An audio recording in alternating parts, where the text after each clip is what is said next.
అఖండ trailer చూసిన తర్వాత ఒకటే విషయం చెప్పాలనిపించింది. బాలకృష్ణ గారు అలాగే బోయపాటి గారు మనకి కావలసిన స్టఫ్ అయితే గట్టిగా అయితే ఇవ్వబోతున్నారు మూవీలా అని అయితే తెలుస్తుంది. ఇప్పటి వరకు బాలకృష్ణని ఒక హీరో లాగా చూపిస్తేనే తను ఒక సూపర్ హీరో లెవెల్లో ఫైట్ చేసి మనకైతే చూపించేవారు. ఇప్పుడు ఆ ట్రైలర్ లో చూస్తుంటే బాలకృష్ణ గారు ఏకంగా సూపర్ హీరో లాగా కనిపిస్తున్నారు అని కొన్ని పవర్స్ కూడా ఉన్నట్లున్నాయి. మరి బాలకృష్ణ గారి ఫైట్స్ ఏ విధంగా ఉంటాయి అని ఏ రేంజ్ లో వాళ్ళు ఇంటర్నల్ లెవెల్ వైబ్స్ లో చూపిస్తారేమో అని చెప్పి అయితే కనిపిస్తుంది క్లియర్ కట్ గా.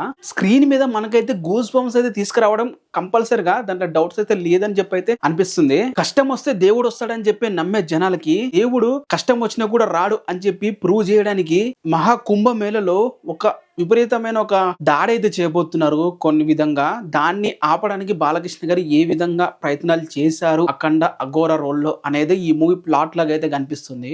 వాళ్ళు దేవుణ్ణి నమ్మని రోజున భారతదేశం తునాతుక్కలుగా అయిపోతుంది. ఎస్, ఈ పాయింట్ నిజమైన కరెక్ట్ పాయింట్ ఇది. భారతదేశంలో 70% హిందువులు ఉన్నారు, 30% 20% ముస్లిమ్స్, అలాగే 10% క్రిస్టియన్స్ అని మిగతా 10% వేరే వేరే రిలీజియన్స్ వాళ్ళు అయితే ఉన్నారు. బట్ ఈ 70% గానీ యూనిటీగా దేవుణ్ణి నమ్మకుండా ఉంటే మాత్రం ఈ భారతదేశం అనేది అయితే ఒకప్పుడు ఎలాగా మహమ్మదులు వచ్చి పరిపాలించారో అదే విధంగా మరి భూస్థాపితం అయితే అయిపోతుంది భారతదేశం. ఎందుకంటే మన హిందూ గాడ్స్ ని, మన ఆచారాన్ని కాపాడుకుంటూ కొన్ని తరాలుగా మనల్ని వాళ్ళు ఎట్లా అంటే ఈ క్రిస్టియనిజం, ఈ ముస్లిమ్స్, ఇప్పుడు మహమ్మదులు, జహీర్ ఖాన్ వీళ్ళందరూ వచ్చి మన దేశం మీద పరిపాలించి కొన్ని కొన్ని కొన్ని 400 సంవత్సరాల వరకు పరిపాలించారు వాళ్ళ అధికారంలో పెట్టుకుని భారతదేశాన్ని. అలాంటి టైంలో కూడా అప్పటికి జనాభా ఇంకా చాలా తక్కువ. ఇప్పుడున్న 100 కోట్లు అప్పుడు ఒక 10 కోట్లు కూడా ఉన్నారు భారతదేశంలో. అలాంటి టైంలో కూడా మన భారతదేశంలో హిందువుగా ఉన్న ప్రతి ఒక్కరు కూడా మతం మారడానికి అయితే కుదరలేదు. ఇప్పటి వరకు ముస్లిమ్స్ దాడి చేసిన ప్రతి ఏరియాలో కూడా, ప్రతి కంట్రీలో కూడా మొత్తం భూస్థాపితం చేసేస్తారు. వాళ్ళ రిలీజియన్ ఉండేటట్లయితే చేసుకున్నారు. ఒక్క ఇండియాలో మాత్రం చేయలేకపోయారు. ఆ తర్వాత బ్రిటిష్ వాళ్ళు వచ్చారు, 200 ఏళ్ళు పరిపాలించారు. అండ్ ఒక్కడు కూడా ఆ బ్రిటిష్ వాళ్ళు కూడా చాలా 10% మందికి కన్వర్ట్ చేశారే గానీ మిగతా 80-70% ఉన్న జనాభాని ఒక్కడు కూడా కంట్రోల్ చేయలేకపోయారు. ఎందుకంటే వాళ్ళు ట్యాక్సులు కట్టుకొని మన భారతదేశాన్ని, మన హిందూ సంప్రదాయాన్ని కాపాడుకుంటూ తెచ్చారు. అలాంటి సంప్రదాయాలు ఒకవేళ మన హిందువులు కానీ పరిపాలించకపోతే మన పరిపాలన, మన దేశ వ్యవస్థ మొత్తం వాళ్ళ చేతుల్లోకి వెళ్ళిపోయి ఆ పాకిస్తాన్ వాళ్ళు ఎలా చేస్తున్నారు అండ్ క్రిస్టియన్స్, బ్రిటిష్ వాళ్ళు మన దగ్గర నుంచి ఎన్ని 100 కోట్లు దోపిడీ చేసుకొని తీసుకెళ్ళిపోయారు.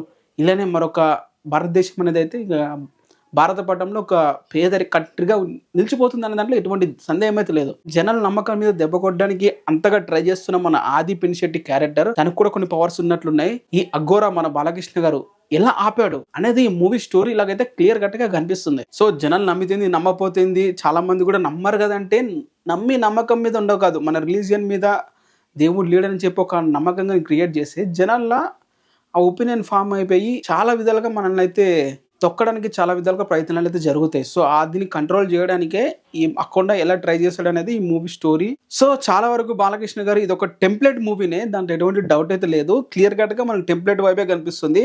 అఖండ, లెజెండ్, అఖండ, ఆ తర్వాత వచ్చిన అఖండ, లెజెండ్, అంతకుముందు సింహ, ఈ మూవీస్ అన్ని కూడా ఒకే విధంగా టెంప్లెట్. ఒక బాలయ్య ఉంటాడు, ఆ బాలయ్యకి ఏదో ప్రాబ్లం వస్తుంది, ఇంకో బాలయ్య వచ్చి కాపాడుతాడు. సో సేమ్ అదే టెంప్లెట్, దాంట్లో స్టోరీ ఈ విధంగా ఏమీ లేదు. మనం క్లియర్ కట్గా ట్రైలర్లో చూసుకుంటే బాలకృష్ణ గారి కూతుర్ని కొంచెం ఇది ఒక స్టోరీ వచ్చేసి ఒక 10 years తర్వాత జరిగే స్టోరీ లాగా కనిపిస్తుంది. అఖండ మూవీకి ఈ మూవీకి 10 ఒక 6-7 years గ్యాప్.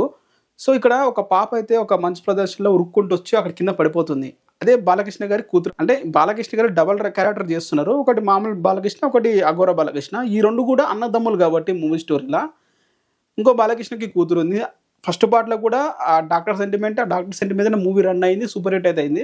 సో ఇక్కడ కూడా అదే టెంప్లెట్ అయితే వాడబోతున్నారు. సో తనకి ఇంటర్వెల్ వరకు ఏదో ఒక ఆపద వస్తుంది, మన అఘోర బాలకృష్ణ వచ్చి కాపాడతాడు. ఆ కాపాడే దాంట్లో ఇలాంటి మన దేశాన్ని దేవుని నమ్మకుండా చేస్తారని చెప్పి కొంతమంది ట్రై అయితే చేస్తున్నారు కదా, వాళ్ళని అరికట్టడానికి బాలకృష్ణ ఆ తర్వాత ఏం చేశాడు అనేది ఈ మూవీ కాన్సెప్ట్ లాగా కనిపిస్తుంది. సో సేమ్ టెంప్లెటే, దాంట్లో టెంప్లెట్లో ఏమైనా డౌట్ లేదు. ఫస్ట్ హాఫ్ వరకు బాలకృష్ణ గారు నార్మల్ గా ఉంటారు, అండ్ ఇంటర్వెల్ లో మన బాలకృష్ణ గారు వస్తారు, ర్యాంపేజ్ అయితే ఆడిస్తారు. అండ్ మోర్ ఓవర్ లుక్ మీద కూడా చాలా డిబేట్ అయితే జరుగుతుంది. అండ్ బాలకృష్ణ గారు అఘోర లుక్ అయితే నాకైతే అసలు నచ్చలేదు. అంటే ఫస్ట్ పార్ట్ లో అఖండలో ఉన్న లుక్కే ఉంటే బాగుంటుండేది. క్లైమాక్స్ లో షార్ట్ కూడా ఒకటి చూపించారు అఖండ మూవీలో ఉన్న లుక్కే, అది బాగుంది. బట్ ఇంకో లుక్ మొత్తం వైట్ హెయిర్ ఇవన్నీ వచ్చేసి ఉంది కదా తెల్లగడ్డంతో, ఆ లుక్ అంత విచిత్రంగా ఉంది, ఏదో విగ్గు పెట్టినట్లయితే కనిపించింది. సో అది నాకు అంత పెద్దగా నచ్చలేదు ఆ లుక్ బాలకృష్ణ గారిది. నిజం చెప్పాలంటే ఇప్పటివరకు బాలకృష్ణ గారు ఇచ్చిన లుక్ ప్రతి ఒక్కరు కూడా బోయపాటి గారి కాంబినేషన్లో డైరెక్షన్ లో కన్విన్స్ చేశారు. బట్ ఈ లుక్ అయితే నాకైతే కన్విన్స్ అయితే అవ్వలేదు. మరి మూవీ థియేటర్ లో చూసినప్పుడు వాళ్ళు కన్విన్స్ చేస్తారో లేదనేది అయితే మనమైతే చూడాలి. అండ్ అఖండ పార్ట్ 1 మూవీ మీరు చూస్తే ఆ మూవీలో మనకి క్లియర్ కట్ గా బాలకృష్ణ గారు ఇంకో బాలకృష్ణ యంగర్ బాలకృష్ణకి ప్రాబ్లం వస్తే వచ్చి కాపాడుతాడు అనే ఒక ప్లాట్ లోనే చూపించారు. అక్కడ హిందూ ధర్మం మీద అరే ఒకడు ఆచార్యలో దోపిడీలు చేస్తుంటే వాడిని అరికట్టడానికి ప్రయత్నాలు చేస్తాడు. సో వాడిని అరికట్టడానికి అఘోర క్యారెక్టర్ అయితే వస్తుంది మన ఆంధ్రప్రదేశ్కి. బట్ ఇక్కడ ప్లాట్ మొత్తము ప్యూర్ డ్రివెన్ వైపు వెళ్ళిపోయింది. మొత్తం సనాతన ధర్మం, సనాతన డైలాగ్స్ విపరీతంగా పెట్టేస్తారు ట్రైలర్లో. నాకేమనిపించిందంటే ఫస్ట్ పార్ట్లో సనాతన ధర్మం గురించి మాట్లాడారు, మనకి అది ఒక ప్రీచిగా ఉండదు. నార్మల్గా ఒక పాయింట్ మన గుడ్ల గురించి, మన ఆచారాల గురించి ఒక విధంగా చెప్పుకుంటూ వాళ్ళకి వార్నింగ్ ఇచ్చుకుంటే అయితే ఉండేటోడు. దీంట్లో మరి ఫోర్స్డ్గా కొన్ని డైలాగ్స్ అయితే పెట్టారు అని చెప్పి అనిపించింది. సనాతన ధర్మము ఈ విధంగా ఇలాంటి డైలాగ్స్ అనేవి ఈ మధ్యకాలంలో ఎక్కువగా పాలిటిక్స్ కానీ ఈ విధంగా యూజ్ చేసేసరికి మనకి ఇది నాకైతే ఫోర్స్డ్గా అనిపించాయి ఈ డైలాగ్స్. మరి మీకు ఎలా అనిపించాయి నాకు తెలియదు, కానీ నాకైతే ఫోర్స్డ్గా అయితే ఉన్నాయి. ఈ ఒక్క విధంగా మనకి మూవీలు ఎలా కన్విన్స్ చేస్తారనేది అయితే చూడాలి. అండ్ కొన్ని మనకి చూసుకుంటే ఇక్కడ ఇదేదో నేపాల్ అరుణాచల్ బోర్డర్లో జరిగే స్టోరీలకైతే కనిపిస్తుంది. ఎక్కువ మంది అంటే వాళ్ళ లుక్ చూసుకుంటే అక్కడ మనకి క్లియర్ కట్గా కనిపిస్తుంది. ఇంకా కొంతమంది ఆర్మీతో బాలకృష్ణ గారు ఫైట్ అయితే చేస్తున్నారు. మరి అది ఆర్మీ క్యాంపో మరి ఇంకేంటో తెలియదు కానీ, బట్ ఆర్మీతో ఫైట్ చేయడం అనేది ఇది ఒక రొటీన్ అయితే వైబ్ అయిపోయింది. వీటి గురించి ఇంకా చెప్పుకుంటూ రావాలి పాయింట్స్. ఆర్మీని ఇంక్లూడ్ చేశారు, అలాగే మన భారతదేశం గురించి మీద ఫోర్స్డ్గా డైలాగ్స్ పెట్టారు. ఇవన్నీ ఏదో క్యాష్ చేసుకోవడానికి కానీ ఫోర్స్డ్గా పెట్టినట్లయితే అనిపించాయి. మనకు కావాల్సింది ఏంది, ఊరమాస్ ఎలిమెంట్స్. ఓకే, వాళ్ళు తీసుకున్న కాన్సెప్ట్లా ఈ సనాతన ధర్మము, ఈ ఆర్మీ రోల్ ఇవన్నీ కాన్సెప్ట్గా పెట్టుకొని మనకు ఊరమాస్ ఫెస్ట్ ఇవ్వబోతున్నారు. బట్ ఇది మరి ఎక్కువగా అవ్వకుండా ఉంటే. అండ్ మీరు ఇక్కడ చూసుకుంటే సంయుక్త గారు అయితే ఒక షార్ట్లో కనిపించుకుంటారు. అండ్ తనను చూసుకుంటే ఒక పోలీస్ రోలే, ఐఏఎస్ రోలే ఏదో చేస్తున్నట్లయితే ఉన్నారు. బట్ తనతో రీసెంట్గా ఒక సాంగ్ అయితే రిలీజ్ అయితే అయింది బాలకృష్ణ గారితో. నాకు ఇదే అర్థం కాలేదు. రీసెంట్గా ఒక సాంగ్ అయితే పెట్టడం జరిగింది. ఆ సాంగ్ చూసిన తర్వాత ఒక పోలీస్ రోల్ చేస్తున్నాక ఆమెను మళ్ళీ ఇంకో సాంగ్ ఇరికించారా అని చెప్పి ఒపీనియన్ అయితే వచ్చింది. సో కొంతమంది విఎఫ్ఎక్స్ మీద కూడా కంప్లైంట్స్ అయితే చేస్తున్నారు. మీరు కంప్లైంట్ చేసినంత అవసరం లేదు. బోయపాటి బాలకృష్ణ గారి మూవీలో విఎఫ్ఎక్స్ చూసేవాడు పెద్ద మూర్ఖుడు అని నా ఒపీనియన్. ఇంకొంతమంది కామెంట్స్ అయితే చేస్తున్నారు, ఈ మూవీ ఏం చూస్తాం, నాకైతే పార్ట్ 1 నచ్చలేదు, ఈ మూవీ కూడా నచ్చదు అని చెప్పి ఒపీనియన్ అయితే ఉన్నారు. సో మీకు క్లియర్ కట్గా నేను టీజర్ అప్పుడు చెప్పా, ఇప్పుడు ట్రైలర్ అప్పుడు కూడా చెప్తా. అఖండ మూవీ, అఖండ 2 కానీ మీకు కానీ చూడడానికి ఇంట్రెస్ట్ లేదు, నచ్చదు అనుకుంటే థియేటర్కి వెళ్ళకుండా ఉండండి. థియేటర్కి వెళ్ళి మూవీ బాగాలేదు, మూవీ నాకు అది నచ్చలేదు అని చెప్పి మీ ఒపీనియన్లు అయితే రుద్దడానికి అయితే ట్రై అయితే చేయకండి. And one of the interesting thing ఏంటంటే దీంట్లో ఆదిపిని శెట్టి గారి రోల్ అయితే కొన్ని దయ్యాలతో ఏంటది నాకు అర్థం కాలే. అంటే తనని అఘోరగా పోటీగా పెట్టాలని చెప్పి తనని తీసుకొచ్చి తనను కూడా ఒక ఏమంటారు దాన్ని మాంత్రికుడా, ఒక ఫోర్స్డ్గా మాంత్రికుడు టైప్ ఒక రోల్ అయితే ఇచ్చారు. తనకు కూడా సూపర్ పవర్స్ ఉన్నాయి. తన భారతదేశాన్ని అంతని కంట్రోల్ చేయాలి, భూతపాతం చేయాలి, మళ్ళా రావణాసుని మళ్ళీ ప్రేరేపించాలి అన్నట్లు ఉద్దేశంతో తనైతే ఉన్నట్లయితే కనిపిస్తుంది ఆ దయ్యాలు అవన్నీ చూస్తుంటే.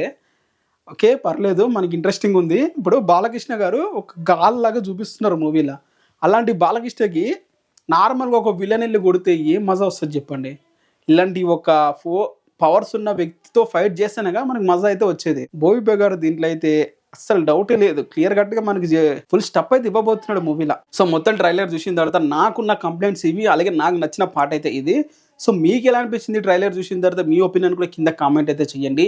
డెఫినెట్గా బాలకృష్ణ గారి కెరియర్లో one of the biggest hit అయితే అవ్వాలని చెప్పి నేను గట్టిగా అయితే కోరుకుంటున్నాను. ఎందుకంటే రీసెంట్గా ఓజీ తర్వాత ఒక్క మూవీ కూడా మనకి సాటిస్ఫై చేసిన మూవీ అయితే రాలేదు జనాల్ని కూడా. అసలు బిగ్ కమర్షియల్ మూవీ అనేది రాలేదు రీసెంట్గా పుష్ప 2 తర్వాత చెప్పాలంటే. సో ఈ మూవీ ఆ గ్యాప్ను ఫిల్ చేస్తుందని చెప్పి అయితే నేనైతే ఆశిస్తున్నాను. మరి ఎంతమంది అఖండ 2 థియేటర్లో చూడడానికి అయితే సిద్ధంగా అయితే ఉన్నారు కింద కామెంట్ అయితే చేయండి. అండ్ ఫాలో కొట్టేయండి అండ్ సబ్స్క్రైబ్ అయితే చేసుకోండి.